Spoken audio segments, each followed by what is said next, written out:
మహాగణపతిం మనసా స్మరామి మహాగణపతిం మనసా స్మరామి. TR creations family అందరికీ నా హృదయపూర్వక ధన్యవాదాలు. సో అలాగే 12వ తారీఖు నుంచి 18వ తారీఖు వరకు కూడా ద్వాదశ రాశుల వారికి సంబంధించి రాశి ఫలాలు ఏ విధంగా ఉండబోతుంది అనేది చూద్దాం. జూలై మాసంలో 12వ తారీఖు నుంచి 18వ తారీఖు వరకు కూడా. సో ఈ మాసం మెయిన్గా మనం చూస్తే కనుక గ్రహాల యొక్క ట్రాన్సిట్ ఎలా, ఈ వారంలో గ్రహాల ట్రాన్సిట్ ఎలా ఉందో చూస్తే కనుక ఇక్కడ కుజుడు వృషభ రాశిలో సంచారంలో ఉన్నారు. అలాగే రవి బుధులు మిథునంలో, బుధుడు రెట్రగ్రేషన్ వక్ర స్థితిలో ఉన్నారు. ఇక గురువు గారు ఉచ్చ స్థితిలో కర్కాటక రాశిలో కంటిన్యూ అవుతున్నారు. ఇక శుక్రుడు సింహరాశిలోను, కేతువు సింహరాశిలో సంచారంలో ఉన్నారు. రాహు కూడా కుంభరాశిలో, ఇక శని మీనరాశిలో. మొత్తంగా ఈ విధంగా గ్రహాల యొక్క సంచారం మనకు కనిపిస్తుంది. చంద్రుని యొక్క గమనం కూడా మనం చూస్తే కనుక ఇక్కడ వృషభం, మిథునం, కర్కాటకం, సింహం ఈ 4 రాశుల మీదుగా చంద్రుని యొక్క గమనం కూడా, గోచారం కూడా మనకు కనిపిస్తూ ఉంది. సో ఈ విధమైన గ్రహాల గోచారం ఆధారంగా, చంద్రుని యొక్క గమనం ఆధారంగా ద్వాదశ రాశులకి ఈ యొక్క వారం ఎలా ఉండబోతుంది ఏంటి అనేది ఇప్పుడు చూద్దాం. సింహరాశి వారికి సంబంధించి చూద్దాం. సింహరాశి వారికి సంబంధించి చూస్తే కనుక ఈ రాశికి రాశిలో శుక్రుడు, అలాగే దశమంలో కుజుడు, లాభంలో రవి, లాభంలో బుధుడు, మొత్తంగా 5 గ్రహాల యొక్క అనుకూలత సింహరాశి వారికి మనకి కనిపిస్తూ ఉంది.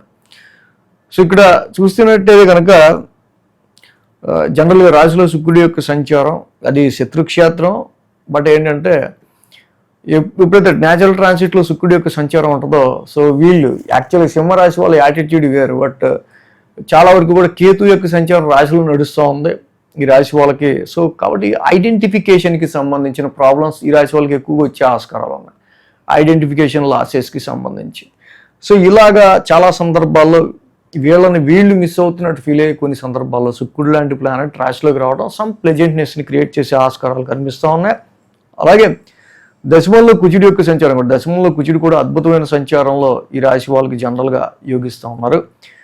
ఇక్కడ పైగా ఈ రాశికి very good planet, friendly planet, మంచి powerful strength and planet.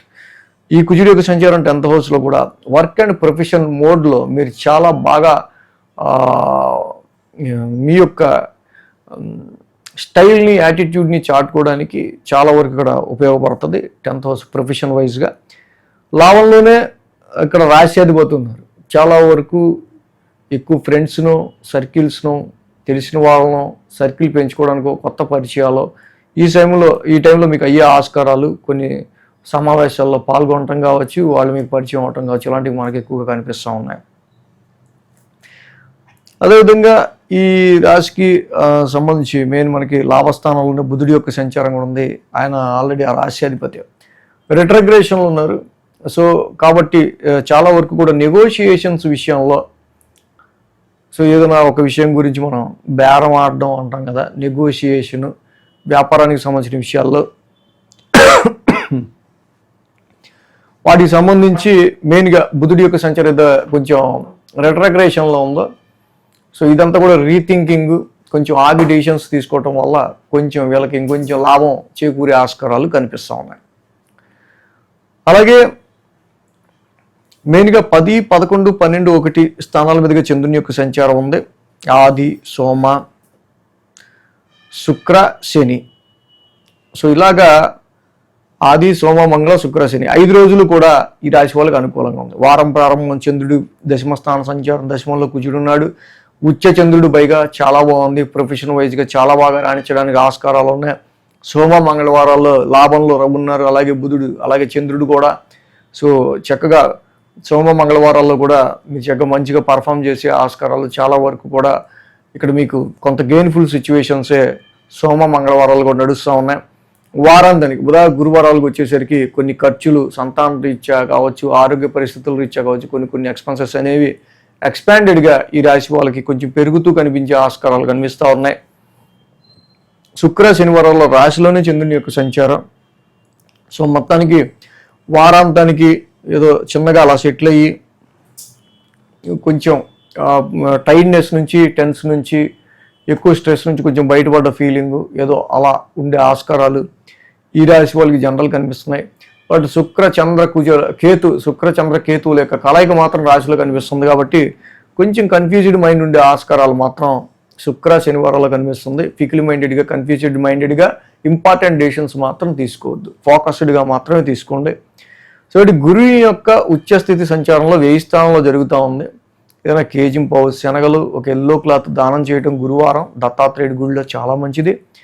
So అలాగే లేకపోతే మీకు గురువుగా కొలిచి ఏ ఆలయంలో అయినా పర్వాలేదు. అదేవిధంగా ఈ రాశికి అష్టమ శని దోషం కూడా వెంటాడుతూ ఉంది. సో అష్టమ శని దోషం కూడా ఈ రాశికి వెంటాడుతుంది కాబట్టి కొంచెం జాగ్రత్తగా, ఆరోగ్యానికి సంబంధించి, లోన్స్కి సంబంధించి జాగ్రత్తగా డిసిషన్స్ తీసుకోవాలి. సో అదేవిధంగా మెయిన్గా ఏంటంటే ప్రతి శనివారం శనికి తైలాభిషేకం చేసుకుంటూ వెళ్ళడం, శనికి నవగ్రహ శాంతి మంత్రం చదువుకోవటం కూడా చాలా మంచిది. సో ఈ గ్రహాల నవగ్రహ శాంతి మంత్రాలు ఆల్రెడీ నేను డిస్క్రిప్షన్లో ఇచ్చా, చూసి చక్కగా చదువుకోవచ్చు. ఈ వీడియో కనుక మీకు నచ్చినట్లయితే లైక్ చేయండి, షేర్ చేయండి. మరిన్ని అప్డేట్స్ కోసం సబ్స్క్రైబ్ చేయడం మాత్రం మర్చిపోకండి.